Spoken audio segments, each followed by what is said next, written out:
Yeah, I think like in this modern world we are kind of half machine and half man. You know, we've got to sort of play with machines every day, that's for sure, most of us, you know, whether they're computers or machines in factories or whatever, you know, or tills and all that kind of stuff, you know, cash and all that. But yeah, I think we're half man and a half, you know, machine today. Where 200 years ago we were more just man, if you see what I mean, not so many machines about, if you see what I mean. I think there were a few machines around back then, but not as many, you know what I mean? They're everywhere today, aren't they, do you know what I mean? Yeah. Machines we're surrounded by them, aren't we? You know, the cars are machines. Yeah, of course, yeah. Everything's machinery, isn't it? Yeah. From the factories to the whatever you call it, it's machinery, isn't it? It's yeah. Yeah, I mean, it's changed our life really, isn't it? You know, like you think, like if somebody didn't invent the car, yeah, or the motor, mm. it would have been a peaceful world today, if you ask me. Yeah. And everyone would be struggling to get about. Yeah. You know, I mean, everyone loves wheels, let's face it. We're living in a wheelie world today. Yeah. Mm. And even today, scooters coming out, aren't they, you know, and all this kind of stuff. And also mobile cars, they're starting to sell them, you know. And the pavements have even become dangerous, if you ask me. Mm. You know, it's making life more dangerous. Yeah. For children. I mean, even a few weeks back, I turned around on the pavement, I was just walking by, I had some rubbish in my pocket and I went to empty it and this car was coming towards me quite fast. You know, it was a mobile car. A mobility scooter? Yeah, and he, you know, nearly made me disabled. And I nearly had to buy one, if you see what I mean, you know. And I'm just sort of thinking it's really making the world a bit more dangerous, you know. We can't even be on the pavements without, you know, you've got to look left or right if you're on the pavement today. Yeah. If you see what I mean. If you're coming out of the shop, look left or right before you step out of the shop because you might get run over by something. Well, not into that, but like not even that. Like you said just now, too. Even with these like electric scooters you got today, me and my wife, right, we were going through Southampton, mate, and you had this guy riding literally along the road with the cars, not even to the left hand side where the bikes are or anything, kind of out of the way or something, but he's on this electric scooter. On the same road as the rest of the cars. Yeah, just like someone walking. No helmet on. No. Nothing, literally, just on this scooter with a bag on his back, going along with the rest of the cars. Like, this is crazy. Like, this guy has... I understand that people, yes, people should be allowed to use them. But how can you be riding these things on the road? To me, that's not safe. To me, I don't know if it's just me, but to me, that's just not safe. Like, you know, it's... To be honest with you, I think dangerous. I'm thinking like moving to the jungle because I think it's safer there to move in the jungle with all the crocodiles and snakes around me than it is living here. I'm not going anywhere that's got any of that type of stuff. I'm not going, mate. I even said to my missus, like, I'm not going on holiday anywhere that's got crocodiles and spiders, all that type of snakes, and I don't want this. Why do I need to potentially put my life at risk going to one of these places where I could be eaten by a crocodile? So you can remember it. Oh, how am I going to remember it if I've been eaten by a crocodile? He's going to remember it. Well, your wife. It'd be a traumatic bloody remembrance, wouldn't it? And the crocodile would remember it as dinner. You know what I mean? That's what he had for dinner last night. You know. Good memory for the crocodile. For the crocodile, you know, you bloody death roll and it's deep well. Death roll, and then you're right. You have a really good sleep after eating you. Bite you in half, you know what I mean, and then you might have leftovers for the morning. You know. But here, right, you can cross the road and get run over. Yeah. By I know it's not a crocodile; it was a car, but nearly the same thing. Cars are like crocodiles; they're dangerous. They eat you. I prefer. I think but at least I can dodge. I think I've got a better chance with a car, dodging a car. I think. But, you know, even driving, you know, going along at quite fast speeds, people do, you know, they are risking their life, really. Yeah. But even if you get hit at like 15, 20 miles an hour by a car, that could kill you. 20 miles an hour. Yeah. That doesn't sound fast, no. But for some people, you hit them dead on, 20 miles an hour, that could be it. 70 miles per hour. Can you imagine that? Imagine that. Then that's it. That's definitely it. Especially if you get hit like square, like just bang. You know. Yeah, I think like the invention of cars have altered life Yeah. completely. Yeah. You know, we've had to make loads of roads everywhere, basically. Yeah. And it's enabled man to travel a lot faster and get around a lot quicker. Yeah, exactly. If you see what I mean. We're flying around a lot quicker today than we used to. Yeah. People, right now we could get in a car and drive from here to Wales, if you so choose. You know what I mean? It might take us a good 10 hours, or however long it takes. You know, 8 hours. Probably 7 hours. 7, yeah? Yeah, you'd know, yeah, because you're used to it. Yeah. So, if we wanted to, if you so, you know, if we, right now we were like, mate, you know what I mean, I've got a car outside, let's go to Wales. Well, to be honest, I think we could. From here. That's the beauty of it. From here, I think it'd only take you 2.5 hours, maybe 3 hours to get into Wales. Okay. It's not that far from here. Okay. Really. Okay. But then if you wanted to go the other side of Wales, yeah, that'd take a bit more time. Do you know what I mean? That'd take 5 hours, you know. I think it's about 3 hours away, really, Wales. Okay. I mean, my brother used to live near Bath, and that's quite near Wales. Okay. You know, Okay. I didn't realise that was. Yeah, I think it only took me a couple of hours to get on the train to my brother's. Do you know what I mean? So I think it'd take you about 3 hours to get to Wales, maybe less. I don't know. Yeah. You know, so it's not that far away. Not that far. I mean, I think the world is pretty small, really. Well, having said that, I was limiting us then, really, in reality, because the beauty of living here in the UK or Europe is that you can literally drive from here to we could get in a car and drive to France. Yeah. If you wanted to. Yeah. You know what I mean? You just have to pay along the way for the for the ferry and everything else. But if you wanted to go to France tomorrow morning and said, oh, let's go to France for 2 days, you know, and whatever, go and see the Eiffel Tower. Yeah. Then, you know, we could, literally, you know, so it does. I think like man has always been travelling, alright, or some people have. You know, there's always been ships and boats around, you know, century after century. Yeah. That's one thing man's always been doing, you know, sort of. They made boats moving around thousands of years back, you know what I mean? Yeah. They invented that before the wheel, if you ask me, and the wheel was invented long time ago. Long time ago, yeah. I wonder who the first man who invented the wheel, you know? Who came up with it first? I bet he was a millionaire. They didn't have money in those days. Nah. When the wheel was invented, I don't think they had money. No. Do you know what I mean? The first person, it would be interesting to find out who actually came up with the first concept of a wheel, if you see what I mean. Yeah. Like, it would have been good if they had cameras at that time. They took pictures of these people so we could see them. Yeah, but obviously they didn't have cameras back then either. No. You know. But can you imagine, like in 2,000 years' time, right? People on Earth. I don't know what the Earth's going to look like in 2,000 years' time. Can you imagine in 2,000 years' time from now, mate? What life will be like? Yeah. Yeah. Like, it's hard to imagine. All of our generations of family might be gone in 2,000 years' time, mate.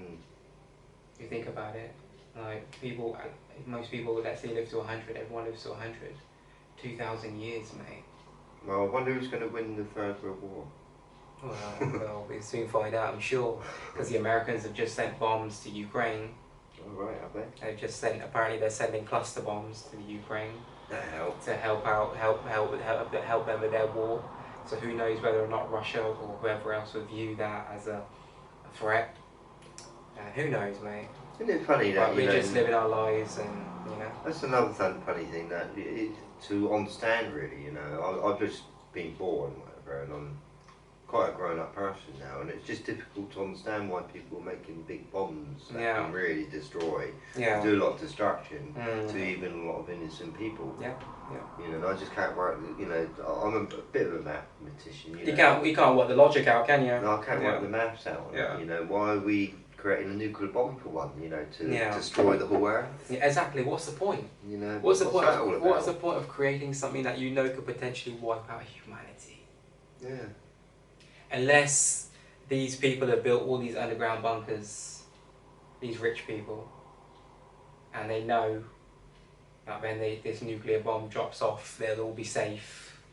they'll all be safe down below in their bunkers. Yeah, they might be safe, but when they come up to planet Earth again, there'd be no life. It'll be radiation, and not only that, but you got what's called it, radiation. It'd be like living on Mars or something, or Venus. Do you know what I mean? Yeah, it'd be exactly. You know, and it's just so sad, really. You know, to lose such a beautiful world. You know, like you think like every tree might be destroyed. Do you know what I mean? But what's funny as well is that I was watching an interview recently with Elon Musk.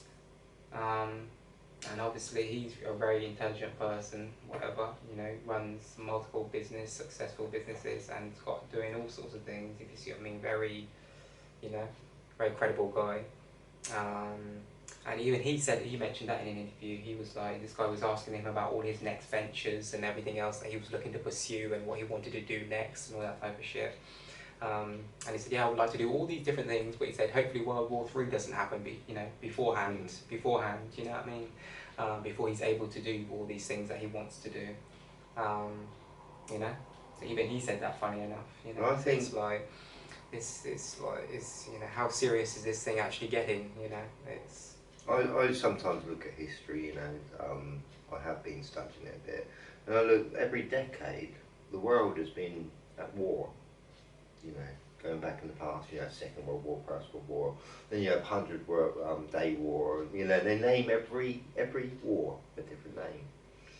You know, battle of this, you know, and battle of whatever. You know, every war has got a name to it. Honestly, right. You know, but every decade that goes by, man has been at war in a funny way. You know, or war has been going on. You know, it's been in the sort of atmosphere of war, you know, fear in a funny way.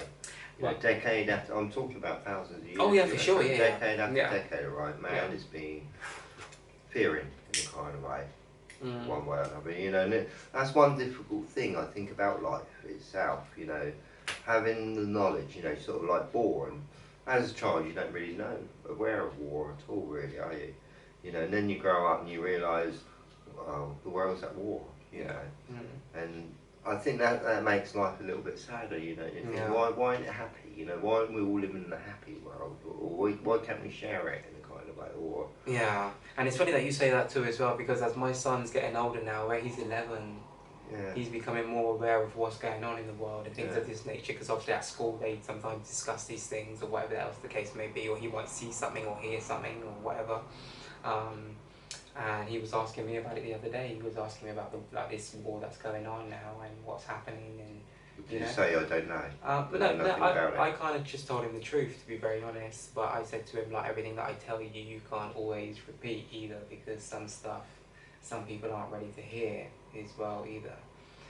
So I just basically told him what was really going on, what's really happening, and why certain things are happening, and who's funding what, and who's doing this and that. And so he was able to understand that sometimes everything is not always as it appears to be. Sometimes there's people behind the scenes pulling the strings, you know, orchestrating certain things to happen. You know, it's not always just because people just don't like each other. You know, sometimes there's a lot more to it than that. There's people who have got agendas, who are the puppeteers, I guess, as they would say. And he kind of understood what I was saying, and I kind of was able to show him as well kind of like factual information online in relation to what we were talking about. So he could see what I was talking about was credible, if you see what I mean. I could show him, you know, the different articles that have been published about who's funding what and what's really going on, and who does, you know, why things are happening, and, you know, why inflation is the way it is right now across, you know, England and Europe and different countries, because they're funding certain things, if you see what I mean. Inflation's not important to children, though, is it? No, but I explained this to him, that just as basically saying these are the ramifications of things that end up like end up happening because of these things going on, because of what these people are doing, if you see what I mean. Because these large supermarket chains and all these different people use it as an excuse to essentially basically put their prices up constantly. And you know what I mean, and to kind of like justify their version of inflation, if you see what I mean, you know. Meanwhile, like we were watching the other day, they're basically coming out and basically declaring that they've made millions of pounds in profits, if you see what I mean. and yet still prices continue to soar. If you see what I mean, inflation continues to go up, prices continue to soar, and they're declaring that they're making millions of the sea. Yeah, I know.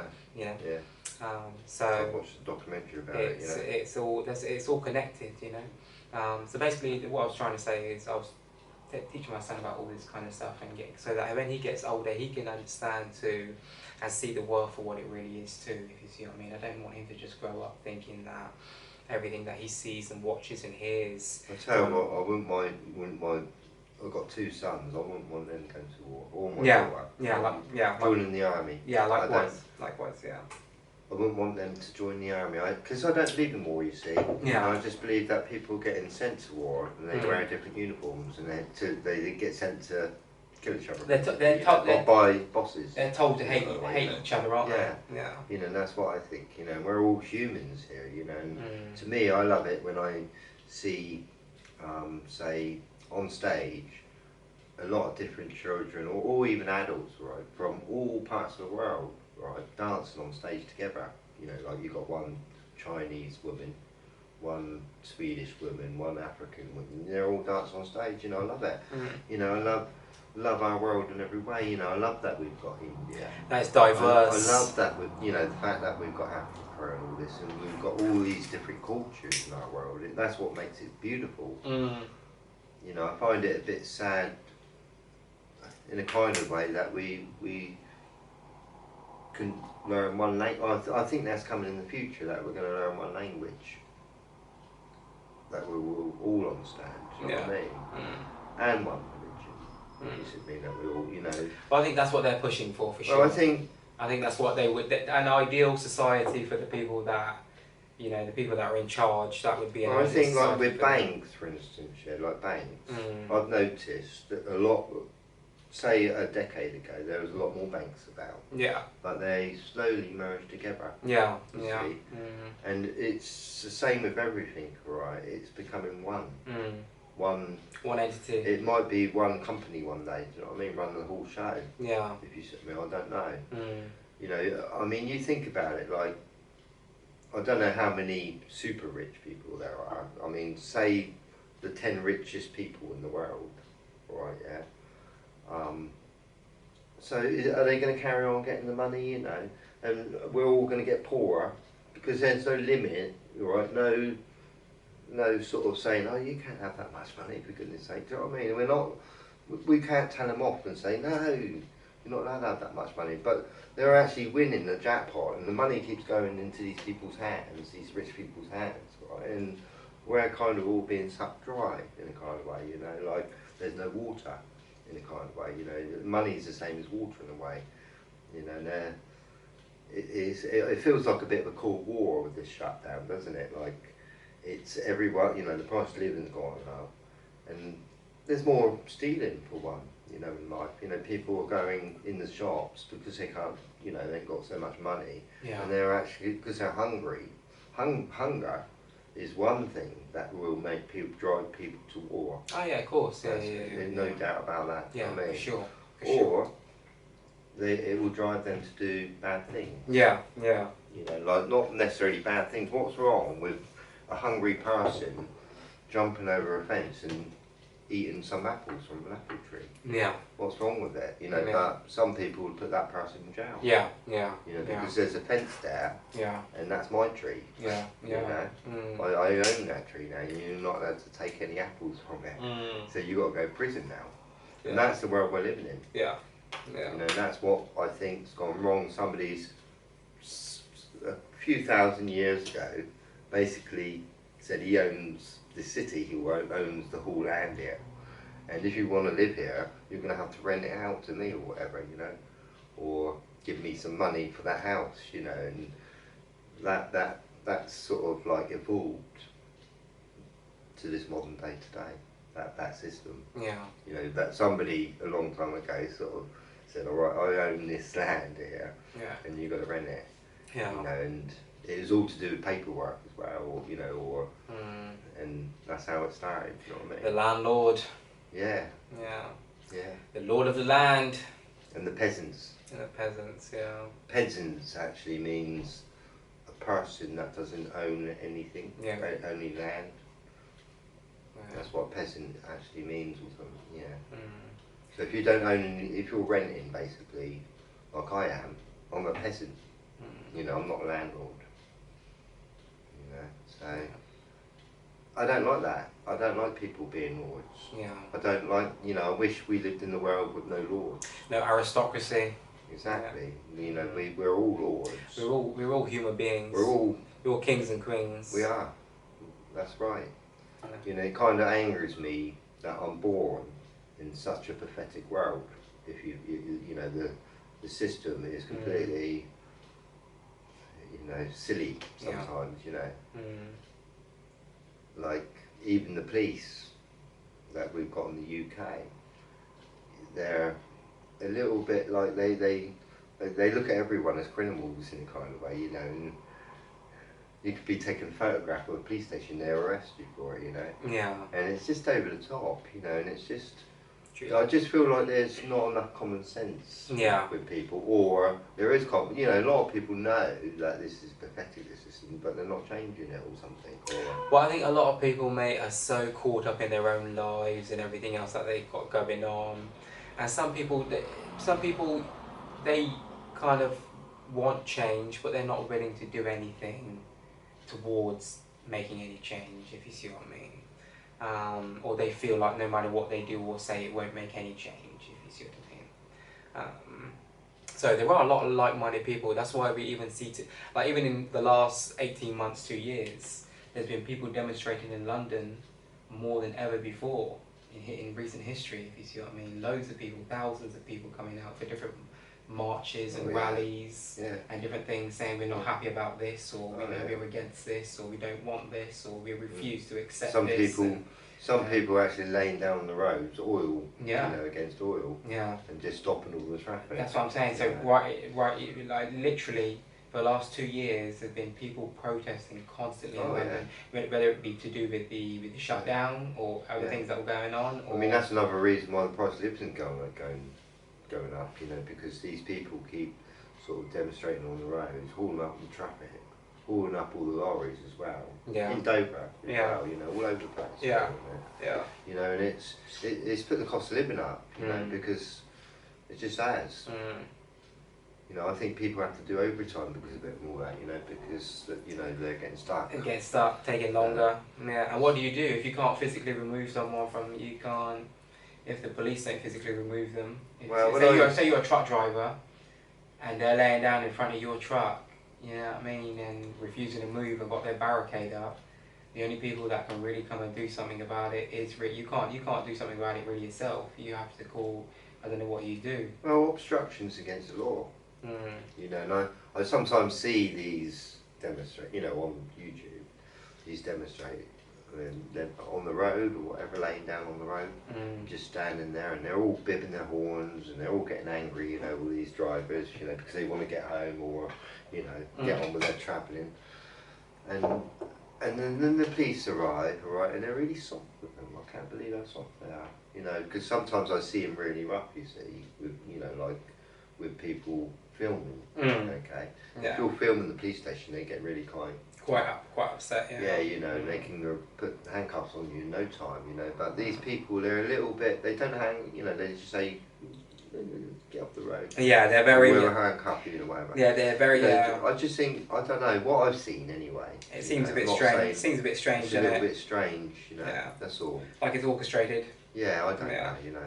I don't know whether I'm right, you know, there. Yeah, it does seem strange. So it's just I've only seen a few, you know. But it's funny how they'll mistreat the average person so quickly and so randomly sometimes for nothing, and then these people, like you said, who are like literally, you know, I understand their cause. I don't want people to think that I'm not sympathetic or empathetic towards their cause, because I understand what their point is, if you see what I mean. You know, everyone's got a right to have their opinion and their point, their point of view, you know, and to express that. But at the same time, if you're really causing obstruction and you know that let's say if that is against the law, then obviously, you know, the people need to do what they need to do so everyone else can get on and, you know, do what they need to do, you know, because there's plenty of people that might be driving those trucks or whatever else too. They've got families, loved ones and shit at home that they're literally trying to do their job so they can get home too. to the people that they love and they care about. You know what I mean? So sometimes people are selfish in that regard. Like, don't only think about yourself, think about other people. You know, it's like, you know, when you're causing these demonstrations and stuff, let's say someone's in a bus trying to get to work in the morning. And where they've got to get to work is like 45 minutes, an hour away. Or if someone's pregnant. Yeah, yeah. You know, and they're stuck Yeah. in that. Yeah, yeah, yeah. You know, or a fire engine comes, or, Yeah. you know, yeah, it's, you know. Yeah, But I kind of understand these demonstrations. That's what I was saying too. I do understand it too, you know. You know, I do personally think there's just too many cars on the road, you know. And all we need really is the lorries, if anything, you know, just to get the food delivered, if you see what I mean. Right. You know, I just feel like they've given too many cars to make profits again, I think. Of course, yeah. It's all to do with profits. You know, some families have got 3 cars, you know, so sometimes, or 4 or 5, you know. And it's just gone, you know, like I say, when we were talking about, you know, you can pass your test when you're 16, that's ridiculous. You know, that's like giving, you know, it's just risking his life, you know, in a funny way, you know, that person's life, when they're behind that wheel at that age, if you ask me. You know, I think you need to be quite mature. You said 21, but I think it should be 25. Yeah. Yeah. You know, Yeah. and I think like when you're 50, maybe you should have an eye test or something. Well, you should have an eye test every year. I don't think every year. I think maybe when you get, like you said, maybe when you get to 50, maybe you should have an eye test every year, or 55. Yeah. You know. Yeah, every year. But I think when you're of a certain age, I think it should be maybe every 5 years. If you start, it'd be easy to do an online test online, wouldn't it, or something, you know? Like look at, you know, I don't know, maybe I'm wrong, you know, but you know, that's one of the biggest causes of people getting run over. People can't see what, you know, they can see, you know, because their eyes are not focused. I mean, I think a couple of years ago they were testing everyone's eyes. You know, it's new law. If your eye's not right, you know, you can get, you know, a big fine and all that, you know, and you lose your licence, you know, so they are getting sharper on it, you know, that you've got to have sharp eyes. If you're on the road driving, you need sharp eyes to do it, because otherwise you're a dangerous person. Simple, you know. So I think that's improving life, you know, and I think the government are doing something about it, you know, with all this change going on at the moment. With like cars going electric for one, you know, and all that kind of stuff, and people can't afford cars, you know, not even my brother can, do you know what I mean, anymore. He used to, and there's a lot of people that have been knocked out actually, because the price of living's gone out. They've been knocked out of their cars, or, you know, even another guy that I met the other day, he said he can't afford to put his motorbike on the road now, you know, he had to sell it. You know, and he's really gutted. Yeah. You know what I mean? Yeah. But, you know, and it's really hurting people all round, I think. You know, where they got to give up what they love. Yeah. Their cars, you know. Unless you got a good job, you know, you're okay. Unless you're a key worker. You know. Well, I was gonna say during the shutdown, it was a key worker. Yeah, I hated that. You know, had to be. Yeah. I hated that. You know, that's. Only key workers are allowed to do things, and everybody else got to stand still. Yeah. And then wait for these key workers to come round and help us. Entrepreneurs and independent business owners and everyone that just had to come to a standstill. Oh, what a load of rubbish that was, you know? Yeah. Honestly, what a load of